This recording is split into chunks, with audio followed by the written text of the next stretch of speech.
আমি এখন রয়েছি এলিফ্যান্ট লেক অর্থাৎ কুপুপ লেক, আর এখানেই রয়েছে এশিয়ার highest golf course.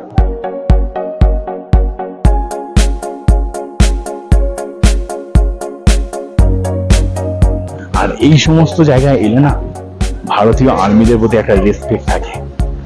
Salute Indian army. Guys good morning. তো আজকে আমরা যাবো ছাঙ্গু এবং বাবা মন্দির দিকে। তবে সকাল থেকে প্রচুর বৃষ্টি কমছেই না, বৃষ্টি আমাদের কাছে যাচ্ছেই না। তো আমরা আজকে বৃষ্টির মধ্যে থেকে ছাঙ্গু আর বাবা মন্দির যাবো। নিজের এখানে রান্না যথেষ্ট সুন্দর, এবং আমরা কালকেও খেয়েছি, আজকেও এরা খাচ্ছে, তো খুব ভালো হয়েছে না বলতো। তো রান্নার ঘরটা তখন দেখা যায়। আর এই হচ্ছে আজকে আমাদের সকালবেলা ব্রেকফাস্ট, ডিমের পোচ ও চাউমিন।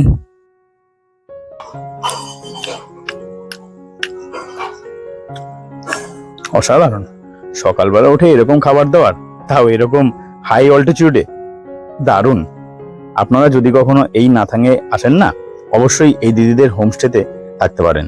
যেমন সুন্দর রুম তেমনি তার খাওয়া দাওয়ার। আমি ডেসক্রিপশন বক্সে এনাদের নাম্বার দিয়ে দেবো, আপনারা চাইলে সেখান থেকে কন্ট্যাক্ট করে আসতে পারেন। আমরা নাতাং থেকে বেরিয়ে গেলাম আর এখন যাবো ছাঙ্গু পথে।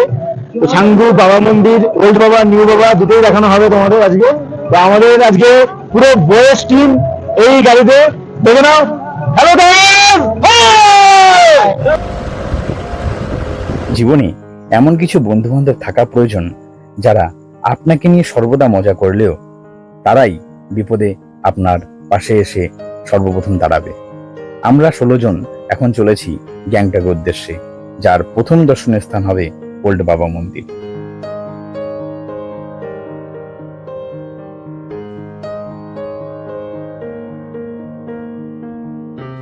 আমরা চলে এসেছি এখন ওল্ড বাবা মন্দিরে।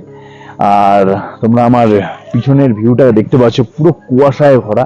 এতক্ষণ বৃষ্টি হচ্ছিল আর এখন পুরোটাই কুয়াশা ভরা রয়েছে। বৃষ্টি এখন কমেছে একটুখানি, কিন্তু এর যে একটা সৌন্দর্য, সেটা আলাদা রকম সৌন্দর্য, সেটাই আমি তোমাদের আজকে এই ভিডিওতে দেখাবো। তো চলো একটু আমরা আজকে ওল্ড বাবা মন্দির দর্শন করে নিই। আমাদের ওল্ড বাবা মন্দির দর্শন করতে আমাদের এই যে সিঁড়িটা দেখতে পাচ্ছ তোমরা, এই সিঁড়ি থেকে আমাদের উঠতে হবে ওখানে।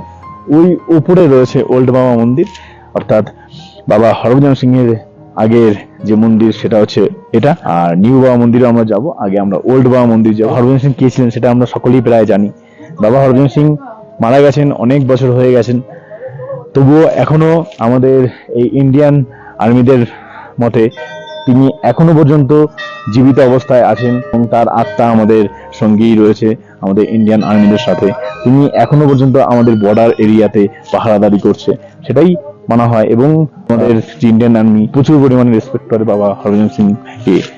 তারা কোন রকম সংগ্রামে যাওয়ার আগে বাবা হরভজন সিং কে আগে পুজো দিয়ে তারপরে যান। তো আমি তোমাদের আজকে বাবা হরভজন সিং মন্দির দেখাবো, কিন্তু তার আগে এখানে নিজেদের জুতো খুলে সংরক্ষিত জুতো কালেক্ট করে নিতে হবে। বাবা হরভজন সিং জন্মগ্রহণ করেছিলেন 30শে আগস্ট 1946 খ্রিস্টাব্দে এক শিখ পরিবারে, এবং 30শে জুন 1965 খ্রিস্টাব্দে মাত্র 19 বছর বয়সে নিযুক্ত হন ইন্ডিয়ান সোলজার পদে। কিন্তু মাত্র 3 বছর সার্ভিস করেই 4 অক্টোবর 1968 সালে পাহাড়দারি করতে গিয়ে এক নালায় পড়ে মারা যান। আর তার পরপর থেকেই শুরু হয়ে যায় আশ্চর্য ঘটনা। ভারত চীন সীমান্তে ঘোড়ায় চড়ে এক অশরীরীকে পাহাড়দারি করতে দেখা যায়। প্রথম কয়েকদিন সোলজাররা ভয় পেলেও পরবর্তীতে জানা যায় হরভজন সিং এর কৃতিত্ব, এবং তারপরই সাধারণ মানুষ থেকে এক আশ্চর্য ভগবানে পরিণত হয়ে যায় এই বাবা হরভজন সিং, এবং তারপরই তৈরি হয় ছাঙ্গু নাথুলার মাঝখানে এই মন্দির। ইন্ডিয়ান আর্মি রেসপেক্ট, এত উঁচুতে এভাবে তারা আমাদের জন্য, আমাদের ভালোর জন্য, মতো আমরা ভালো থাকবো বলে তারা দিনের পর দিন পরিবার ছেড়ে এত উঁচুতে কঠিন পরিস্থিতি থেকেও আমাদের দেশকে রক্ষা করে চলেছে। Salute Indian army. আমরা এখন বেরিয়ে গেলাম কুপুপ লেকের দিকে, যার দূরত্ব এখান থেকে 4 কিলোমিটার।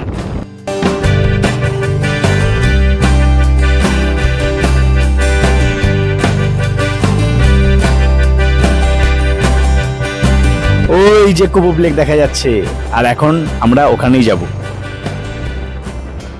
আমি এখন রয়েছি এলিফ্যান্ট লেক অর্থাৎ কুপুপ লেক, আর এখানেই রয়েছে এশিয়ার হাইয়েস্ট গলফ কোর্স।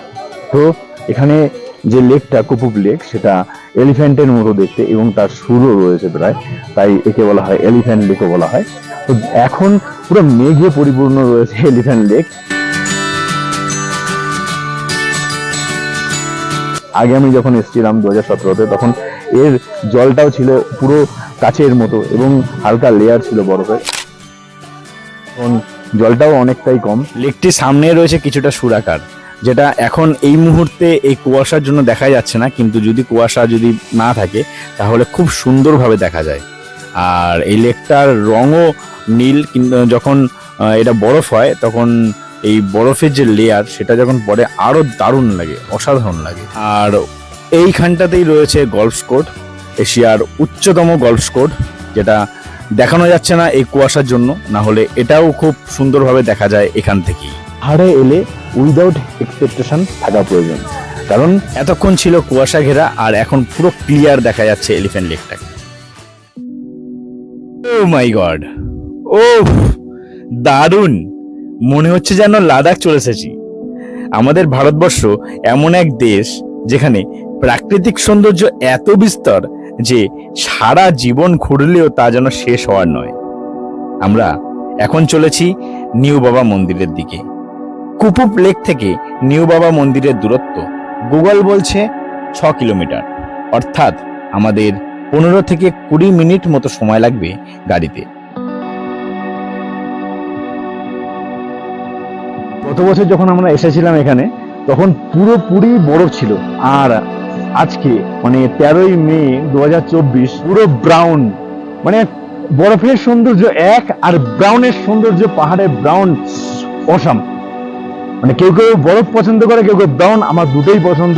তার সৌন্দর্য এক আর এখনকার সৌন্দর্য আর এক। তখন আমি ওই যে আমার পিছনে যে শিব মূর্তি, সেই শিব মূর্তির কাছে আমি যেতে পারিনি, কারণ এতটাই বরফ ছিল, সেখানে যাওয়া যায়নি। কিন্তু আজকে আমি যাব, আর 13ই মে 2024 সোমবার, শিবের বার, আর মানে বাবার বার, তা আমি তো যাবই। পাহাড়টাকে দেখো শুধুমাত্র, ও ও মাই গড, দারুণ দারুণ। লাদাখ কেউ হার মানাবে সিকিম, ও এর কোনো কম্পেয়ার হয় না। ভারত এমন একটা দেশ যেখানে সবকিছু পাবে। কেউ কেউ সুইজারল্যান্ড পছন্দ করে, কেউ কেউ অন্য দেশ পছন্দ করে, কিন্তু ভারত এমন একটা দেশ সবকিছু পাবে তুমি। তো দেরি করো না, চলে এসো। আর এখন যাবো আমি বাবার কাছে, চলো।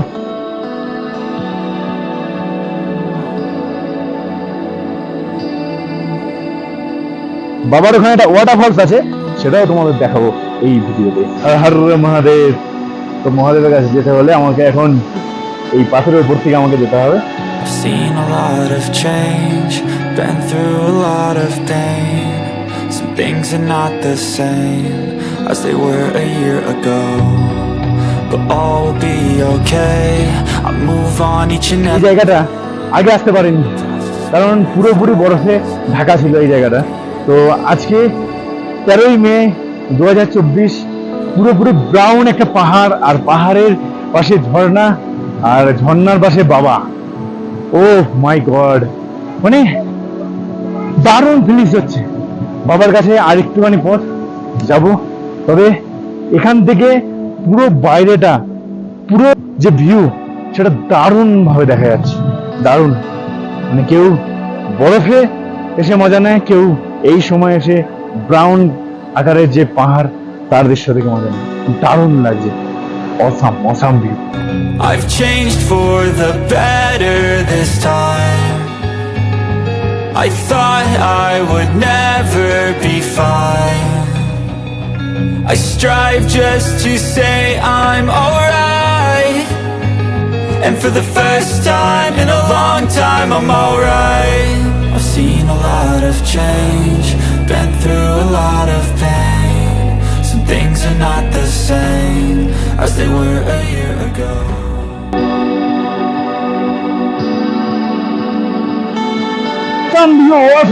এই যে ওয়াটারফল আমার সামনে, বিরাট জিনিস, দারুণ লাগে।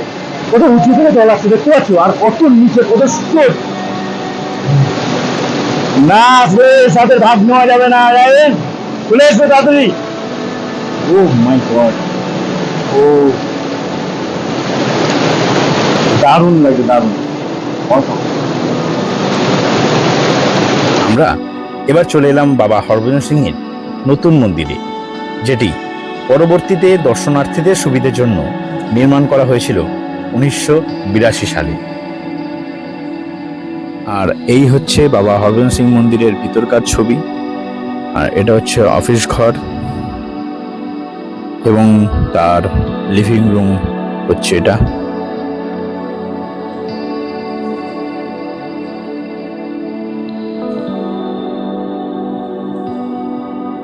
এছাড়া এখানে রয়েছে তার সংরক্ষিত কিছু ছবি।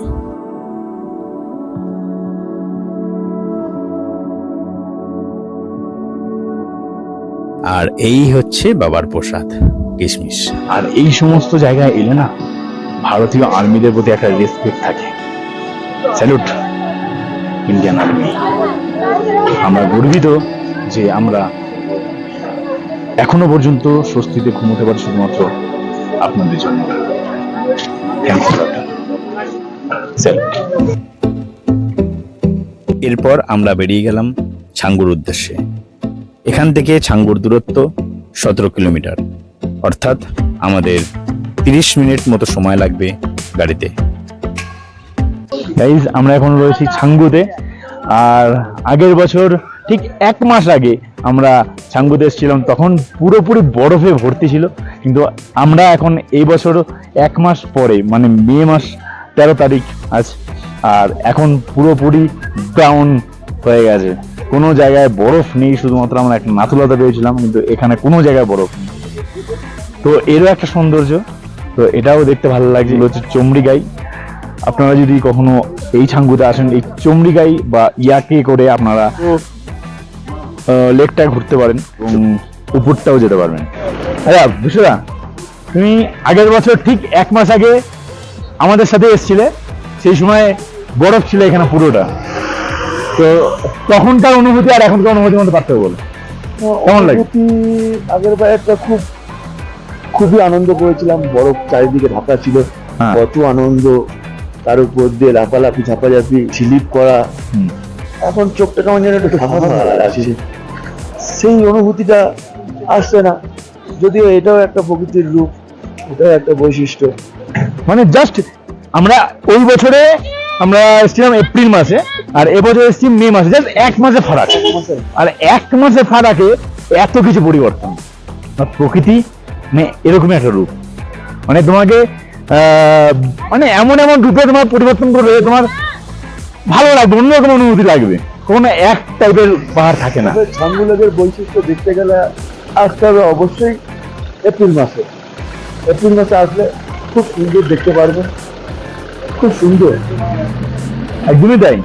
ছাঙ্গুতে বরফ ছাড়া কিন্তু একটু ফাঁকা ফাঁকা লাগে সত্যিকারে। বলো, তবে যদি তোমরা ট্রাভেল করতে চাও এই সিকিমে, এবং সেখানে যদি তোমাদের ছাঙ্গু যদি আমাদের প্যাকেজে থাকে, তাহলে অবশ্যই তোমরা এপ্রিল মাসে তোমরা ট্রাভেল করো, কারণ সেই সময় একটু বরফ থাকে এবং খুব ভালো লাগে এই ছাঙ্গুরকে দেখতে। পুরো বরফের লেয়ার ঢাকা থাকে লেক, এবং সারা পাহাড় পুরো বরফ থাকে, দারুণ লাগে। আমরা ছাঙ্গু থেকে বেরিয়ে গেলাম আর এখন যাব গ্যাংটকের উদ্দেশ্যে। তো সেখানেই আজকে আমাদের নাইট স্টে আছে। তো ছাঙ্গু থেকে গ্যাংটকের দূরত্ব গুগল বলছে 42 কিলোমিটার, অর্থাৎ প্রায় আমাদের 1.5 ঘন্টা মতো সময় লাগবে গাড়িতে।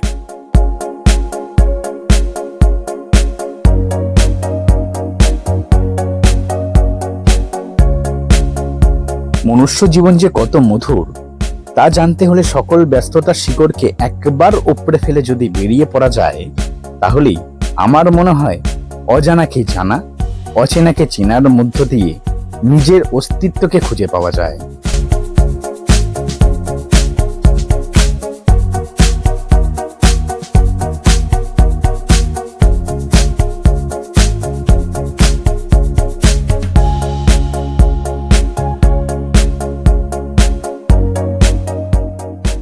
এখন 4:02 বাজে, আর আমরা এখন এসে পৌঁছলাম গ্যাংটকের বনলতা হোটেলে। আর হোটেলের এত সুন্দর ভিউ, এবং হোটেলে যেখানে খাওয়া দাওয়ার ব্যবস্থা, সেখান থেকে যে বাইরের ভিউটা এত সুন্দর, সেটা তোমাদের না দেখলে বুঝতে পারবে না। তো চলো আগে হোটেলের ভিউটা দেখাই, তারপর আর এই হচ্ছে বাইরের ভিউ। আর এই হচ্ছে কিচেন রুম, যেটা এখন সন্ধে নামায় আলোয় আলোকীর্ণ।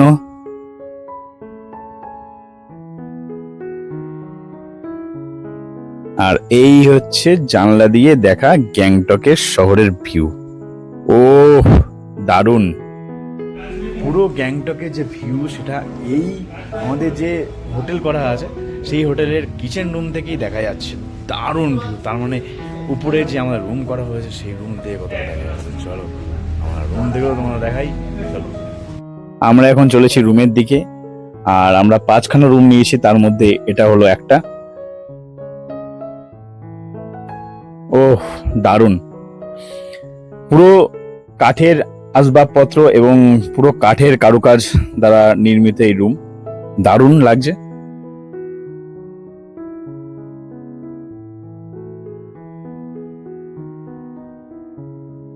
এই হলো বেড, আর বসবার জন্য এই হলো একটি কাঠের সোফা। আর জানলা দিয়ে দেখা এই হলো গ্যাংটকের ভিউ। ও দারুণ দারুণ দারুণ! আর এই হচ্ছে আমাদের ওয়াশরুম, যেখানে রয়েছে 2টি কল, বেসিন, আয়না এবং রয়েছে একটি গিজার। তো আজকে আমরা এখানেই থাকবো। কাল আপনাদের ঘোরাবো পুরো গ্যাংটক শহর, যেখানে রাইডও থাকবে প্রচুর। তো আজকের ভিডিওটা কেমন লাগলো সেটা আমাকে কমেন্ট বক্সে লিখে জানাও। ভালো লাগলে চ্যানেলটাকে লাইক করে শেয়ার করো, আর চ্যানেলটাকে সাবস্ক্রাইব করো, কারণ তোমাদের সাবস্ক্রাইব খুব জরুরি। তো চলো, দেখা হচ্ছে এই ভ্রমণের শেষ পর্বে। I ain't going back, I'm not falling. I'll push all my chips and call all in. I'll bet on myself, you keep stalling. I hear destiny and it's calling. I'll keep my head up high through the downs and lows, and we're all going live. Still nobody knows, but I'ma choose what's right and take what comes and goes. And ain't no one in life holding me back no more. I've seen a lot of change, been through